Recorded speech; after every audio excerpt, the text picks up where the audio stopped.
Well, the Wall Street Journal editorial board is talking about this Schumer-Manchin bill, the one that they're calling the Inflation Reduction Act. But many of the experts that you talk to are saying it will do nothing but increase inflation. The Wharton School of Business said that this bill will increase America's inflation over the next 2 years. The Joint Committee on Taxation said most of these costs are going to be passed on to the families that make less than $400,000. Yeah, so it says the IRS is about to go beast mode. So what this bill funds and what it doesn't fund is an important topic that a lot of people on Capitol Hill are going to debate. But I think one of the biggest problems we have is simply that it seems like Joe Manchin's talking out both sides of his mouth right now, how this bill will affect the coal industry, and obviously he thinks he's going to get a pipeline out of it. So one of his biggest donors. Yeah, so the criticism here against Joe Manchin is not so much that he's voting for it, but why he's voting for it. And, you know, is he showing himself to be just another swamp creature who paraded as a moderate for a year to be the hero?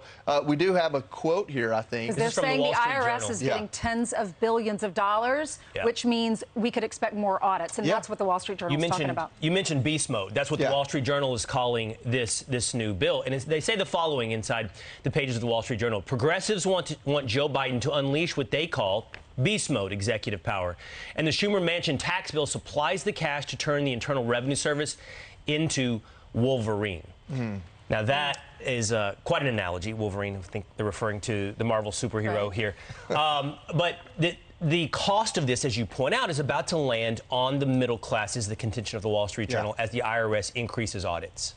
Well, as cute as Hugh Jackman is, we do not want the beast coming to our houses and auditing us, looking through our tax records to make sure that we filled them out correctly and then charging us if we did not. This includes a corporate tax increase. It's going to hit corporations. It's going to hit small businesses. Where are they going to pass that cost on? To you, the American people. We mentioned the IRS with the audits, $1 billion to convert these postal trucks into electric vehicles, money for solar panels and wind turbines. That sounds great, right? We would love cleaner energy. However, when we're in a recession and all of the experts are saying this is going to make it worse, the inflation's going to be worse over the next 2 years because of all this spending of the Democrats, this is not the time.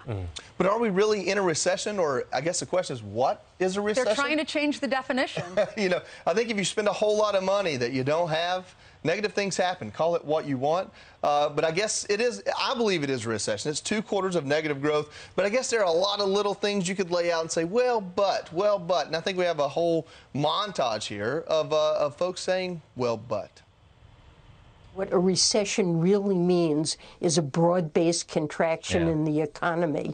And even if that number is negative, we are not in a recession now. We're not going to be in a recession, in my view. The idea that 2 quarters of negative GDP growth is a technical definition of a recession is wrong. 2 negative quarters of GDP growth is not the technical definition of recession. It's not the definition that economists have traditionally relied on. We're not redefining recession. If we all understand a recession to be 2 consecutive quarters of court packing, and now here we see them in front of our eyes changing the definition of a recession. You know, I mean, changing the definition of some things might work. Maybe like you can interpret the law differently or whatever. But when it comes to a definition that is in the Webster's dictionary, you can't change that. It is what it is, right? Well, the only thing I would add to that, Ainsley, or change about that, you can and they will. And watch Webster's change its definition. Wikipedia has already changed its definition of a recession. That's true. This magic trick has a big supporting cast of clapping monkeys to echo whatever they say. And Facebook is already throwing up fact checks on anyone that says, isn't a recession 2 quarters of negative GDP? No, not according to the latest magic trick. When is Twitter going to start censoring? We're taking down your comments if you put up the real definition of recession. Not everybody's falling for it, though. And I don't think most people are falling for it, not the least of which is Joe Rogan, who says the definition of recession matters.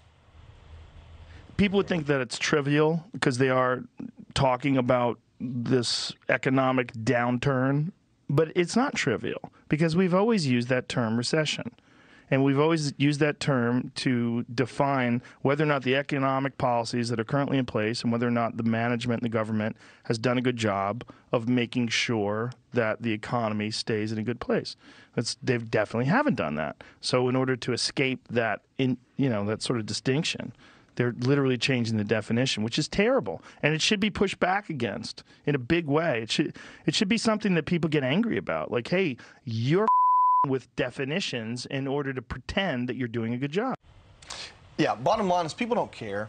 People don't care about D.C. arguing over a technical word used for economy. Semantics. They care about what things cost them, what money costs them. Trying to borrow money now is going to be incredibly difficult. What groceries cost, everything we need just to live our middle-class lives. You're absolutely right. Interest rates going up too, so your rates on your credit cards, if you try to buy a house, if you try to sell your house, it's affecting every family. Gas prices and the supply chain crisis coming up. We're going to interview moms about they can't get baby formula now, and they're saying that problem won't be fixed for a long time. I mean, what do you do when you have a baby? We're having so many problems. The border is open, and the majority of even Democrats are saying they don't want Joe Biden to run again.